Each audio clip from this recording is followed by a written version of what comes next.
นะโมตัสสะภะคะวะโตอะระหะโตสัมมาสัมพุทธัสสะนะโมตัสสะภะคะวะโตอะระหะโต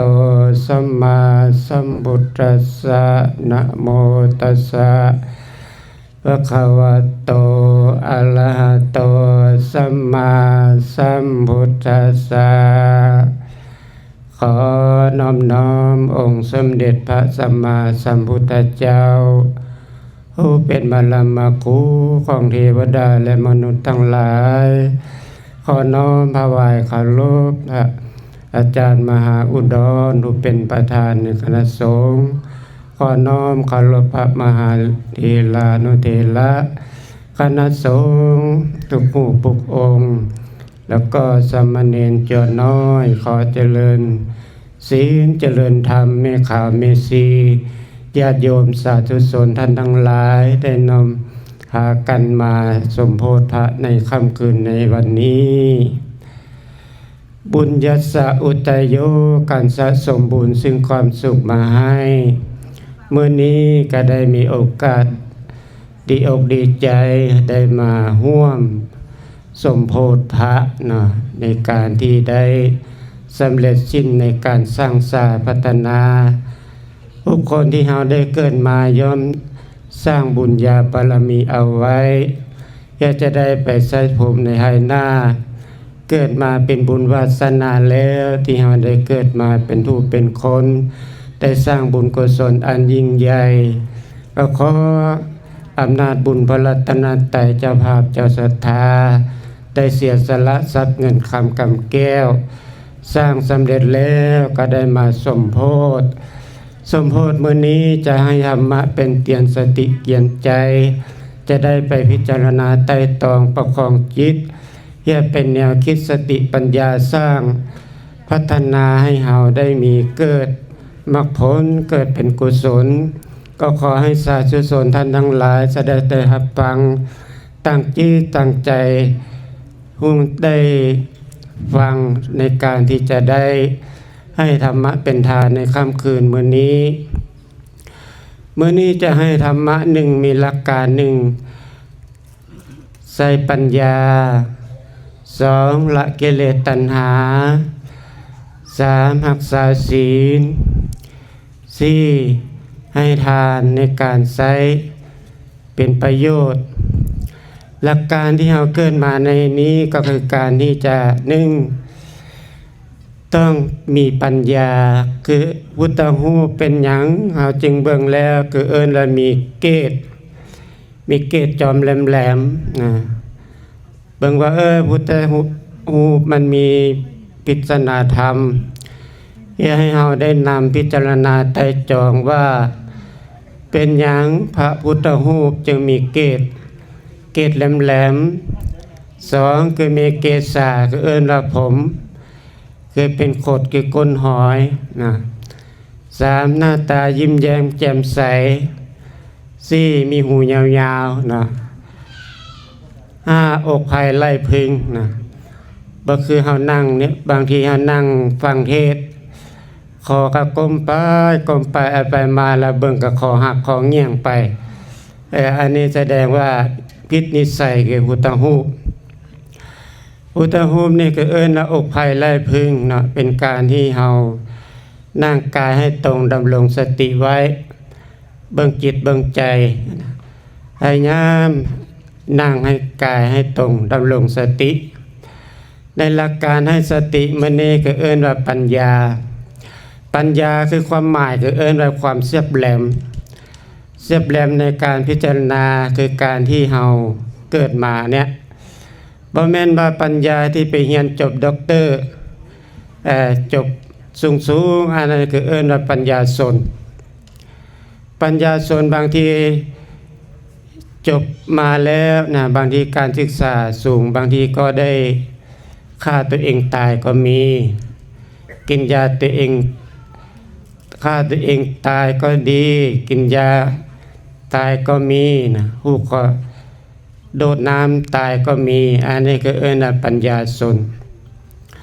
ตามหลักว่าให้บ้านเฮาก็ว่ามีความรู้ความหัว เอาตัวเองบ่รอดนะแต่ว่าปัญญาของพุทธเจ้าเนี่ยเฮาต้องเบิ่งว่าฮีตของบ้านเมืองเฮาก็ดีคือในยุคสมัยนี้เฮาต้องเบิ่งว่าควรเบิ่งควรศึกษาควรเข้าใจบางทีบางคนบางท่านบางคนบางพวกอาจจะดึงเฮาไปสู่ทางเสื่อมก็ดีไปทางงมงวยก็ดีไปการเพลิดเพลินก็ดีแต่ให้เฮาใช้สติปัญญาในการที่เฮาได้เรียนเฮาได้รู้ได้เฮาเข้าใจถ้าเฮาเข้าใจครับอาศัยหนึ่งต้องมีปัญญาถ้าเฮาบ่มีปัญญาแล้วคนอาจจะดึงชักชวนเฮาไปหนึ่งไปสู่อบายมุขนะบ้านเฮานี่กินเบียร์เก่งแล้วเนาะเบียร์ลังนึง 200,000 300,000นี่กินได้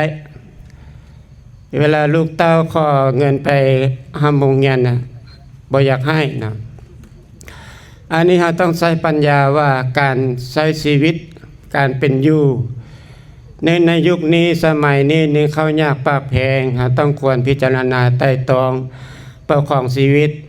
ต้องมีสติสัมปชัญญะหูขณะในการที่เราดำเนินอยู่บางที่เราก็บ่ฮู้ว่า1ไปตามกระแสสังคม2ไปตามหมู่ตามพวก3ไปตามแฟชั่นไปตามหมู่ตามพวกเนี่ยหมู่พวกหาไปก็ไปหมู่นี่มีหลายหมู่ไม่ออกหมู่กินหมู่ลิ้นหมู่เที่ยวหมู่หัวหมู่เลาะหมู่เที่ยวหมู่กินหมู่ลิ้นหมู่เฮิดหมู่เถินมีหลายหมู่หลายพวก1หมู่ลิ้นไทยก็มีพวกนึงแม่นบ่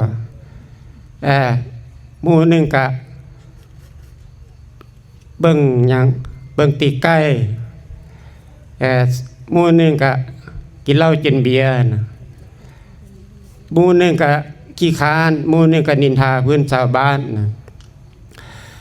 แต่หลักการหมู่พวกนี้มันก็อาจจะส่วนไป1หมู่พวกใด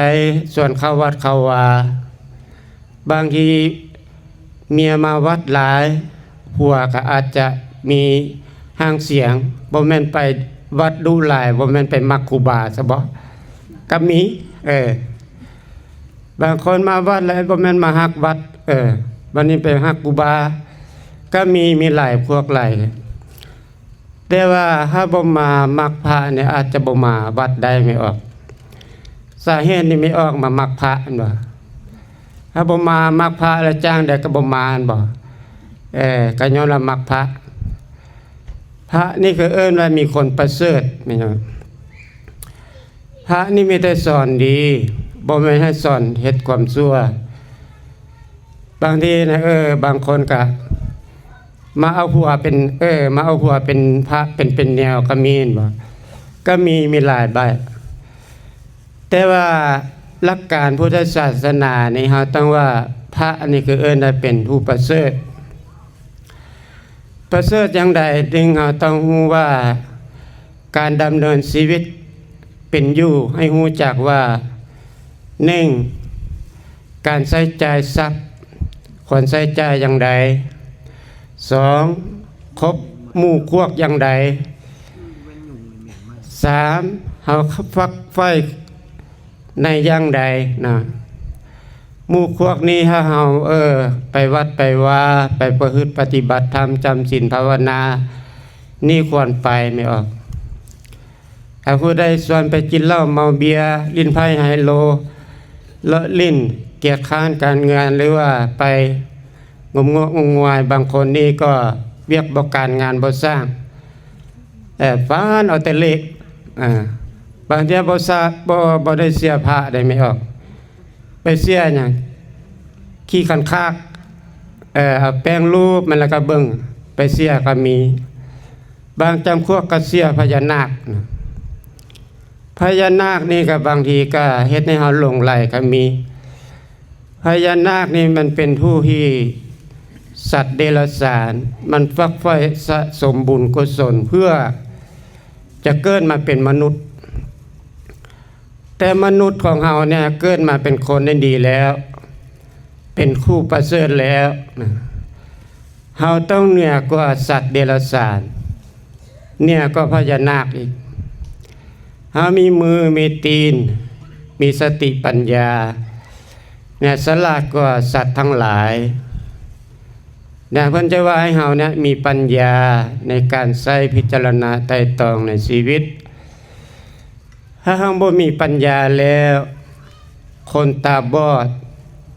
ย่อมดึงคนตาบอดไปสันใดคืองัวควายพุงใดมันนำพาหมู่พวกไป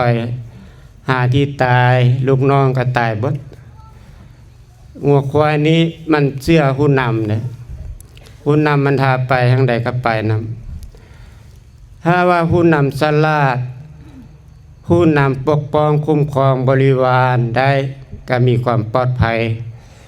แต่ยามมันจะข้ามน้ำหัวน้ำนี่มันเชี่ยวมันไหลแห้งบนใดมันมีหญ้าบนใดมันมีที่อยู่อาศัยฤดูกาลเปลี่ยนแปลงไปก็ไปสู่เหล่านั้นคนเฮาเกิดมาบ่คือกันมีจนมีรวยมีหล่อมีงามมีขี้หายขี้เล่มีต่ำมีสูงมีฐานะเกิดบ่คือกัน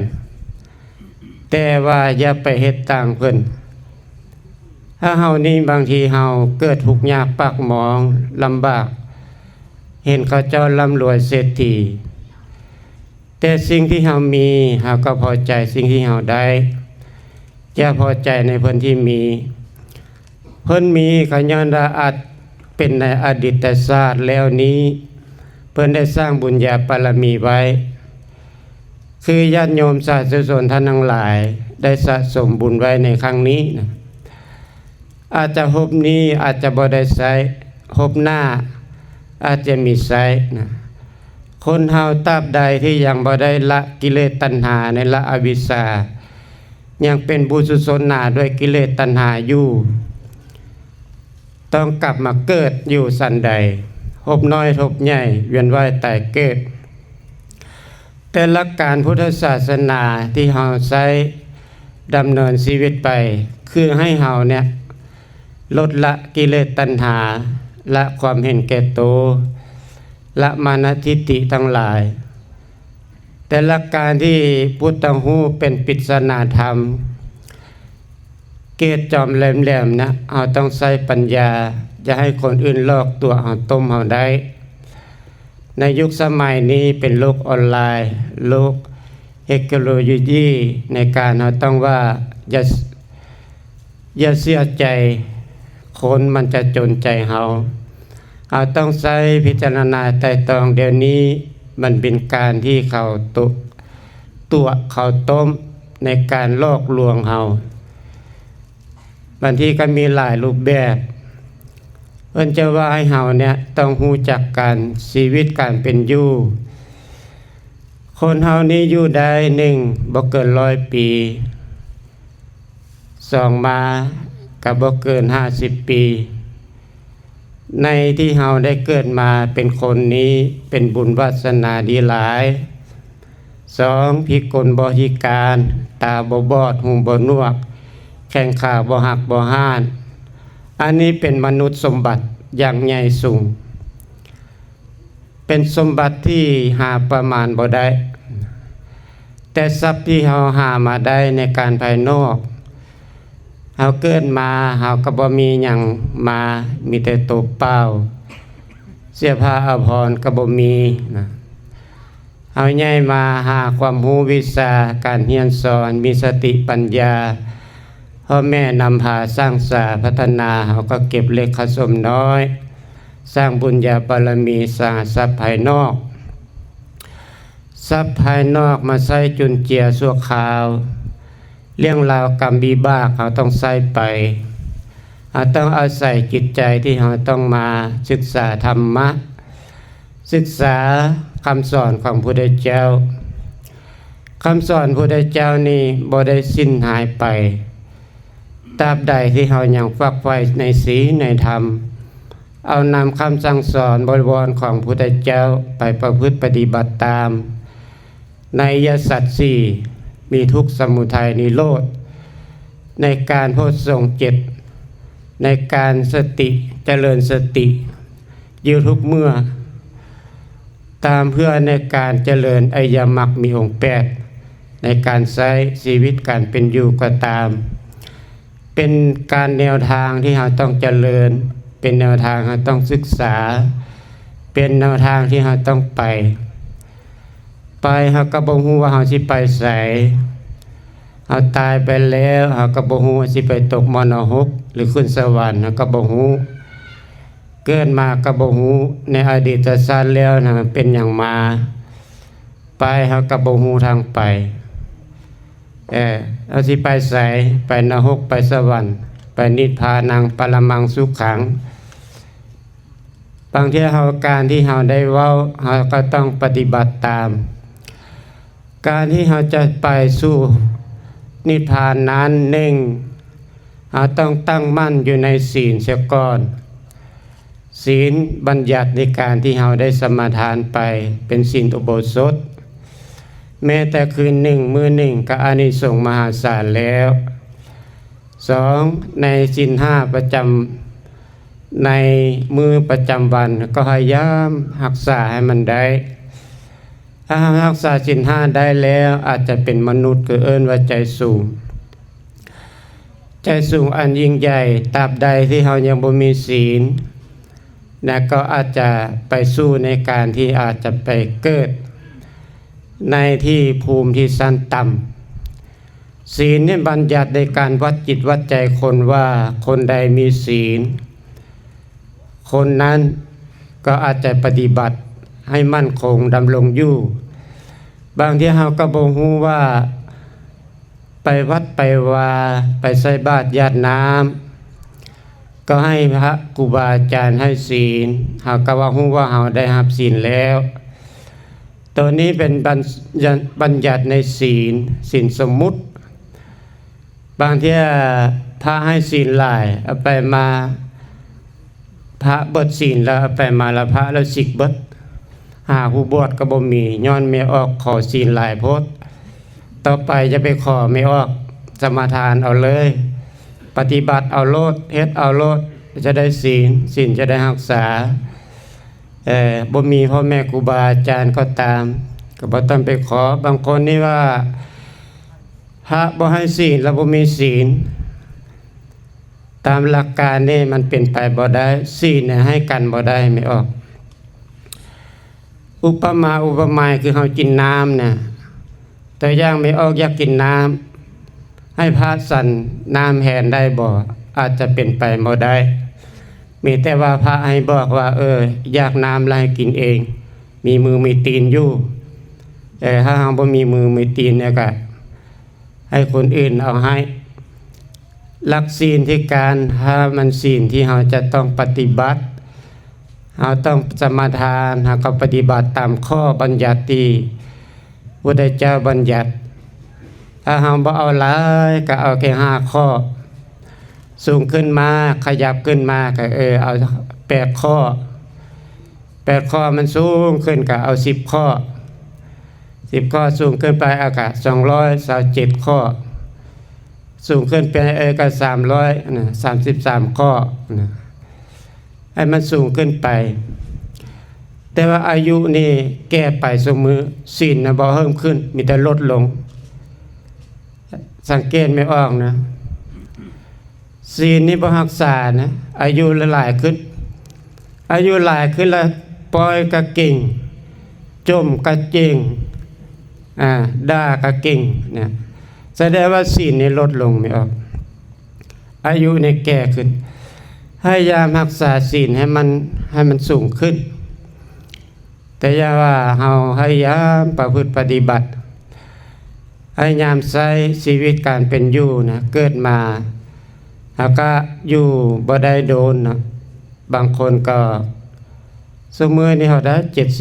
70 60สูงสุดก็บ่เกิน100นะในวัยที่เฮาอยู่ในสมมือนี่เฮาจะไปหลงไปเพลิดไปเพลินสนุกสนานยมบาลแขนคอทุกอย่างก้าวยมบาลนี่นะมันจ้องจะเอาเนี่ยนิ่ง ตาก็มัวแล้วเริ่มเอาแล้วเริ่มกินแล้วยมบาล2ผมก็เริ่มขาวแล้วตะกี้ก็ผมดำเดี๋ยวนี้เริ่มขาวแล้วแสดงว่า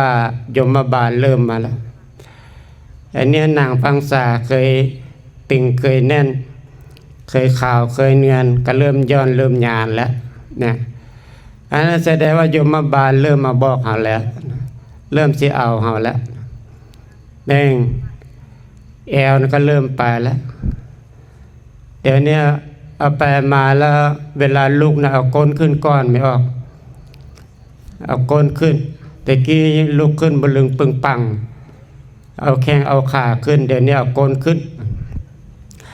แสดงว่ายมบาลเริ่มมาแล้วยมบาลเริ่มมาเตียนแล้วแข้งขาเคยย่างไปมาคล่องแคล่วว่องไวก็เอาแล้ว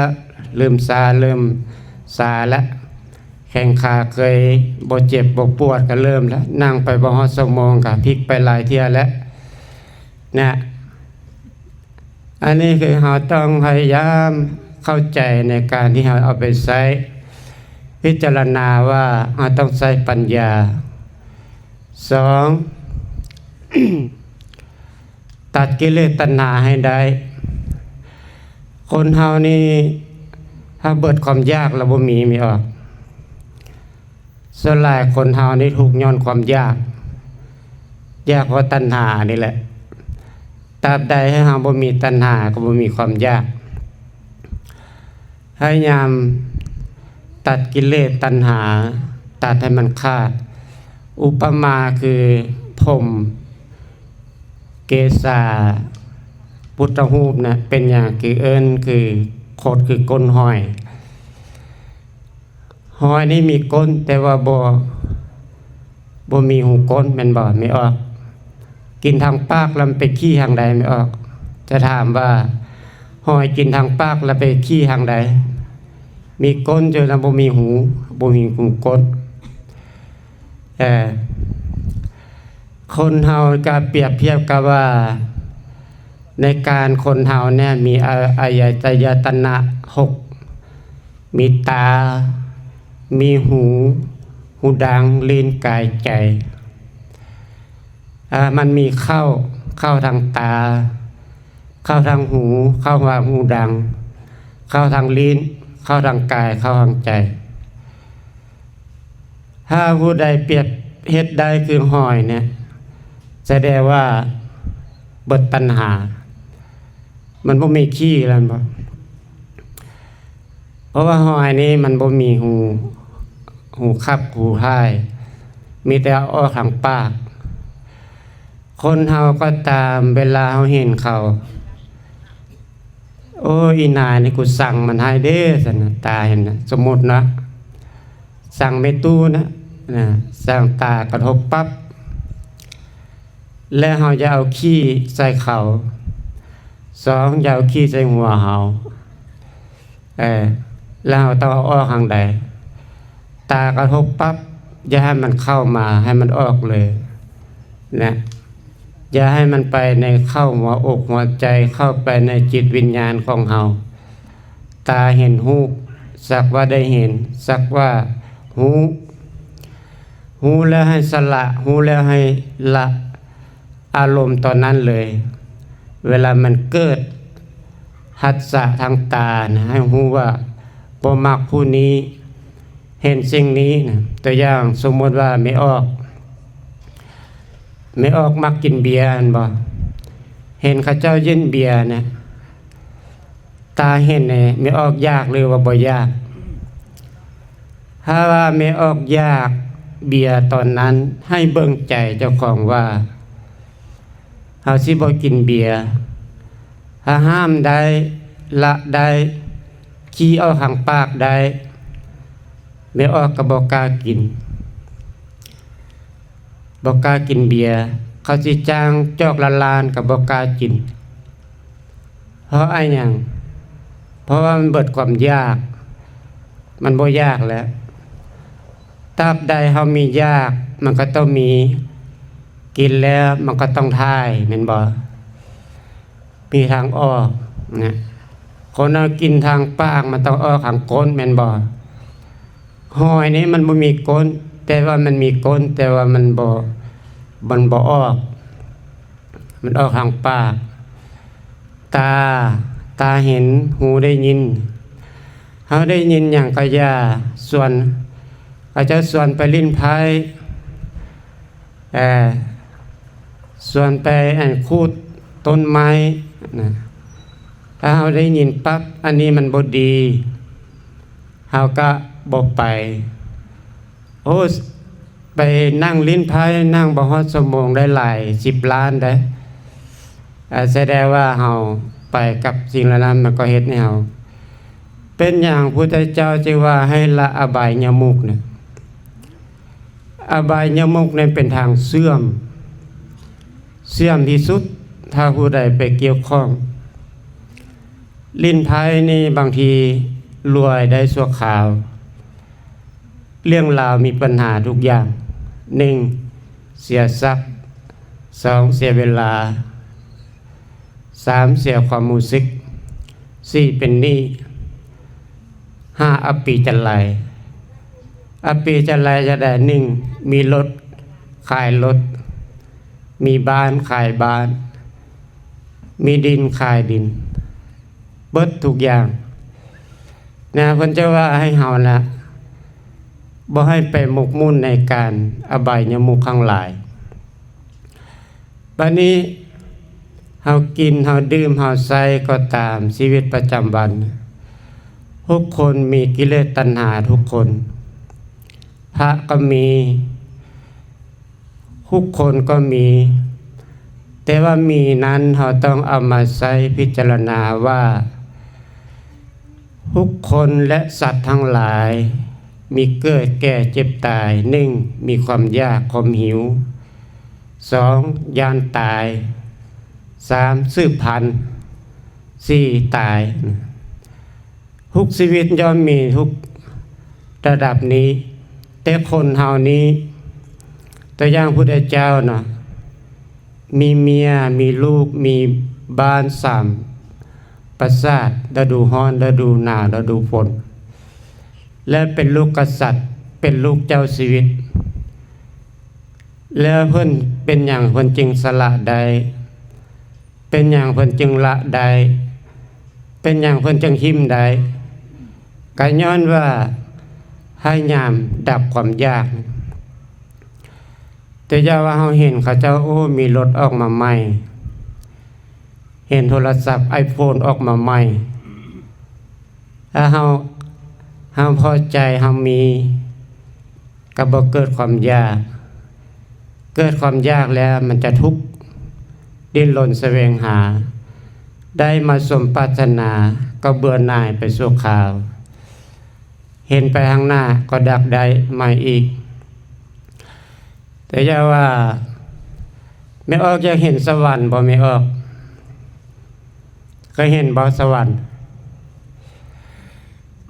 เคยเห็นอยู่หน้าจุนั่งปกๆแป๊กๆนี่มีอยู่ดอกคนจะเห็นสวรรค์ได้ตอนแต่งดองเด้อไม่ออกเด้อพอนี่ขึ้นสวรรค์แต่งตัวงามแม่นบ่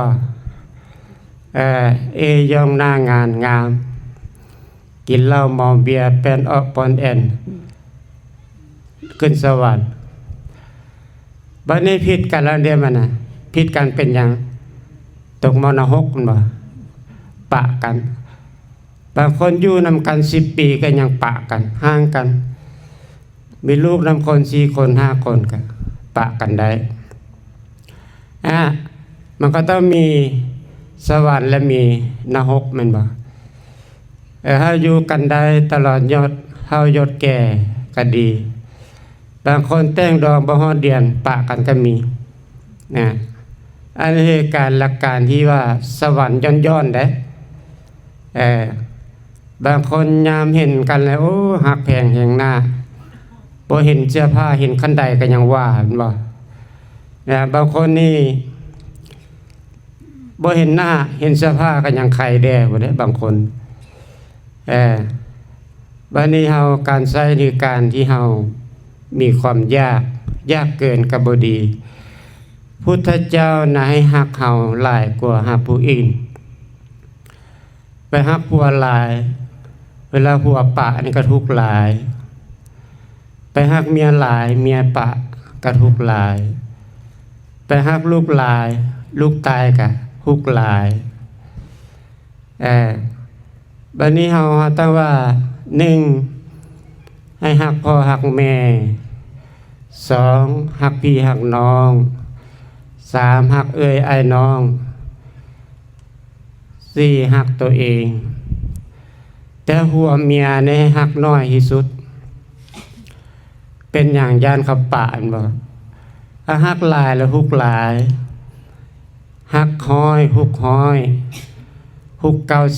90ฮุก90ฮัก90ฮุก90บ่ฮักก็บ่มีทุกข์อันนี้แหละอันนี้พุทธเจ้าว่าได้บ่แม่นอาตมาเว้าได้พุทธเจ้าเว้าได้เนี่ย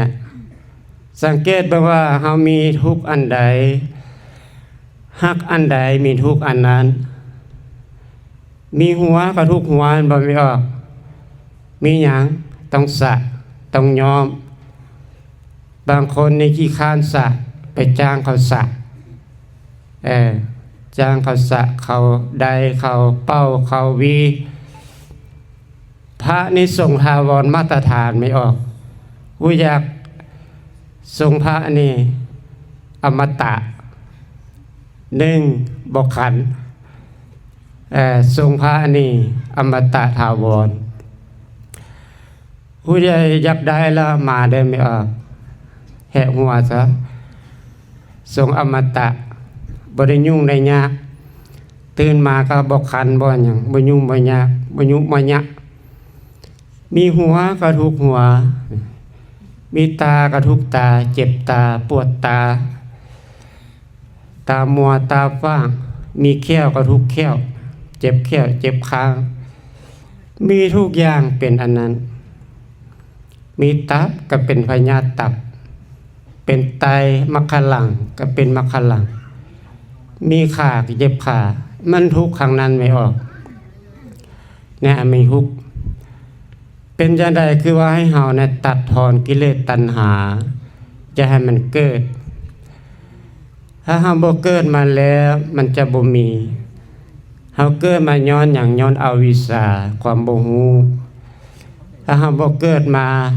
ก็บ่ฮู้ว่าเฮาเกิดมาเป็นหยังแต่ละการที่เราเจริญประพฤติปฏิบัติเราก็ค่อยลดค่อยละเริ่มต้นก็คือละกายจิตสิก่อนกายจิตสิเป็นจังใด1เคยกินเหล้าก็เซาเหล้าสาเคยลิ้นไผก็เซาลิ้นไผสาเคยไปลิ้นสาวน้อยห้อยเมียปลายก็เซาสาลิ้นสาวลิ้นบ้าวก็เซาสาฮักเดียวพอเดียวเคยซื้อเลขกับเซาสาไม่ออกอย่าไปซื้อมันบ่ถูกดอกคือแต่เขากินบ่รวยจะเคี้ยเซาสาเซาเคยสูบยากับเซาสาเลิกอันนี้คือละกายจิตสิได้ถ้าไม่ออกเคี้ยวมากก็ละสาถ้าละกายจิตสิของเฮาได้กายเฮาจะบ่ยุ่งบ่ยากบางทีเราจะเคยสูบยาไปลักสูบเป็นบ่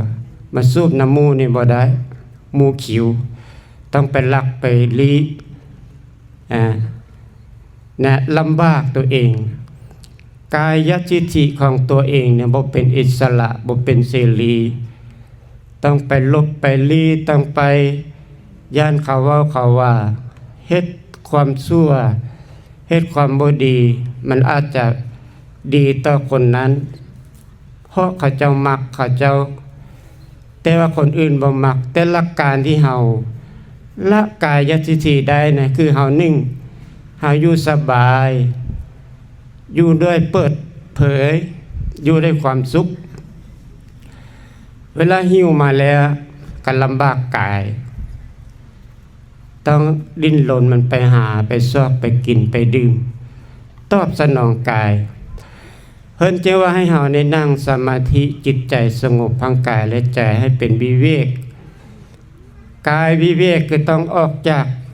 กิเลสตัณหาทั้งหลายเคยกินเหล้าก็เศร้าสาเคยลิ้นบ้าก็เศร้าสาลิ้นสาวก็เศร้าสาถ้ามีครอบมีครัวแล้วได้ต้องหักเดียวใจเดียวให้มั่นคงอยู่ในศีลนี้เคยลิ้นเละก็เศร้าสาถ้าเศร้าได้มันจะบ่บุ่นบ่วายจิตใจมันจะบ่ทุกข์บ่ดิ้นบ่รนใจมันจะเป็นกุศลหนึ่งเห็นก็เฉยๆซื่อๆบางคนที่ออกมากบ่ได้ออกยาสูบบ่ได้เนี่ยใจบ่สงบมันจะไปสงบได้อย่างไรกายมันบ่วิเวกเข้าใจว่าวิเวกต้องไปอยู่ถ้ำต้องไปอยู่ป่าต้องไปอยู่บนสงบอันนั้นมันเป็นสงบแบบส่วนระยะสั้นการสงบใดก็ต้องอยู่ในสิ่งแวดล้อมสิ่งแวดล้อมใกล้ตัวเฮานี่แหละแต่อย่าว่าเขาเจ้าบ่ดีเขาเจ้ามักจมมักปอยมักด่าเฮาก็อย่าเอาแบบอย่างเขาเฮาก็ฮู้เลยว่าแม่ตูนี่จมดุไปจมน้ำเขาเอาไปมาเป็น2เด้ง2คนเพิ่มขึ้นแม่ตูจมหลายปอยได้ว่าได้เฮาก็อย่าไปเอาแบบอย่างเพิ่นเฮาต้องหนีออกจากเขาจะไปเว้านำเขาจะไปจู้จี้เขาหนีแล้วกันแล้วนี่แล้วกายเฮาก็วิเวกตาเฮาก็วิเวกหูเฮาก็วิเวกเกิดความสุขจากการที่เฮาบ่เข้าใกล้สิ่งที่มันรบกวนอยู่ในสังคมสิ่งแวดล้อมอาจจะมีปัญหาทุกขณะทุกเวลาที่เฮาบ่ได้ปรารถนาบ่พอใจสิ่งที่เฮาปรารถนามันก็ผิดใจมันบ่ได้ดังใจทุกอย่างมันเป็นการเกิดขึ้นตั้งอยู่แล้วก็ดับไปเนี่ยให้ยามให้ละตัณหา นำพาให้รักษาศีลเป็นอย่างหน้าตาพุทธรูปหน้าตาพุทธเจ้าจึงอีบเอิมปิติเบิ่งยามใดก็บ่เบื่อบ่นายผู้ใดมารักษาศีลนี่เป็นผู้งามได้ไหมออกบ่แม่นงามพาแป้งทาครีมได้งามด้วยจิตด้วยใจนี่นะใจมันงามเว้ากะม่วนใจก็ดีกิริยามารยาทอ้อมน้อมถ่อมตนนะผู้ใดก็อยากเข้าใกล้เข้าชมอยากไปเบิ่งไปแยงนะแล้วก็ความดีเฮ็ดด้วยกายด้วยวาจาด้วยใจศีลเนี่ยนำพาให้คนไปความสุขใจที่ย่าว่าไม่ออกนี่หน้าบูดนะผู้ใดสิเข้าใกล้ไปบ่หน้าบูดหน้านิกหน้าเบื่อหน้านายนะจมก็เก่งปล่อยก็เก่งแม้แต่หมาก็ยังบ่เข้าใกล้นะผู้มีศีลนี้สำรวมกายไม่ออกกายก็เฮ็ดดีสิฆ่าสัตว์ตัดชีวิตก็บ่กล้าฆ่าเป็ดฆ่าไก่ก็บ่กล้าฆ่าเพราะสำรวมยานบาปยานกรรมเป็นมืออ่อนนุ่มซุ่มด้วยศีลบ่กล้าฆ่าเว้าก็บ่กล้าเว้าหายด่าก็บ่กล้าด่าเขาปล่อยก็บ่กล้าปล่อยเขาตัวก็บ่กล้าตัวเขาย้อนหยังย้อนเฮามีศีลเฮาบ่ตัวบ่ปล่อยบ่ด่าคนทั้งหลายก็นิยมชมชอบอยากเข้าใกล้จิตใจก็เบิกบานแจ่มใสผู้ใดเข้าใกล้ก็ดีอกดีใจบ่มีพิษบ่มีภัยลองใจหายบังดูแม้แต่พระก็บ่อยู่เด้อให้อยู่ก็บ่อยู่สิมาจังหันจังเพนก็บ่อยู่ย้อนอย่างย้อนใจหายหลายความหายนี่คือไฟไหม้ป่าไม่ออกมันร้อนย่างก็ร้อนกินก็ร้อนเนี่ยให้ยามใจเย็นใจดีใจอีบเอิมปิติเพิ่นจะว่าให้เฮาเนี่ยมีศีลมีศีล ผู้ใดรักษาศีลได้หน้าตางามได้บ่งามหน้าตานี่ก็งามหูก็งามเขี้ยวก็งามผมก็งามผมก็งามยะแหกหัวโล้นออกมันก็งามเบิดแม่นบ่เขี้ยวก็งามเขี้ยวก็ต้องมียิ้มแย้มแจ่มใสมีพ่อแม่ครูบาอาจารย์รู้จักธรรมะไปกับเพิ่นก็เว้าแต่เรื่องธรรมะให้ข้อคิดติดสติจิตใจให้ลดให้ละให้มีศีลเด้อไม่ออกเด้อจะไปเฮ็ดบาปเฮ็ดกรรมเด้อนะให้มีศีลเด้อให้ยามรักษามันได้ไม่ออกศีลศีลเป็นเยี่ยมในโลกศีลนำโชคทรัพย์มาให้ศีลนำพาไปสู่พระนิพพานได้ศีลนี่มีความสุขได้ผู้ใดรักษาได้ศีลรักษาศีลแล้วก็รักษาศีลให้สำราญให้ทานในเบื้องต้นแต่อย่างว่ามีออกเป็นเจ้าภาพจัตถาในการเสียสละทรัพย์มาสร้างพลังอลังการพุทธรูปเป็นตัวแทนองค์สมเด็จพระสัมมาสัมพุทธเจ้าอาตมาก็บ่เห็นดอกพุทธเจ้าเป็นโตจังใดก็บ่ฮู้เพิ่นก็เสีย 2,000 กว่าปีแล้วมีแต่องค์ปริมารูปแบบรูปทรงให้เฮาระลึกถึงพุทธเจ้าเฮานบเฮากราบเฮาไหว้เป็นเจ้าโอ้เพิ่นคือหน้าตาอิ่มเอมจิ้มใสให้เด้เลี่ยมใสกราบด้วยกายด้วยวาจาด้วยใจระลึกถึงคำสอนของพุทธเจ้าคือพุทธเจ้าอยู่ต่อหน้าเฮาก็นอนก็กราบไปเวียกไปการก็กราบตื่นนอนก็กราบให้ระลึกถึงพุทธเจ้าพุทธเจ้าเนี่ยเป็นเยี่ยมในโลกบ่มีองค์ใดท่านใดคนใดที่จะเฮ็ดคือพุทธเจ้าคนจะหาได้ยากที่สุดคือองค์สัมมาสัมพุทธเจ้าปัจเจกพุทธเจ้าพระอรหันตเจ้าหาได้ยากในโลกพุทธเจ้าจะว่าเปรียบเทียบกับว่าบุคคลที่เกิดมาเป็นพุทธเจ้าใด1มีเต้าตาบอดลอยน้ำมหาสมุทรกว้างใหญ่มหาศาลสุดหูสุดตาประมาณขอบเขตบ่ได้100 ปีมันจะออกมาลอยน้ำแล้วมันจะเอาหัวคอของมันไปซุกป่วงนั้น100 ปีแล้วมันจะพอมหาสมุทรกว้างใหญ่มหาศาลเปรียบเทียบกับว่าองค์สมเด็จพระสัมมาสัมพุทธเจ้าจะมาเกิดในโลกเนี่ยหาได้ยากเปรียบเทียบกับทางนั้นเนี่ยเฮานี่เป็นบุญหลายแล้วที่ได้มีการรูปแบบทรงของพุทธเจ้าเป็นศิลปะที่เฮาให้นบเฮากราบเฮาไหว้เฮาบูชา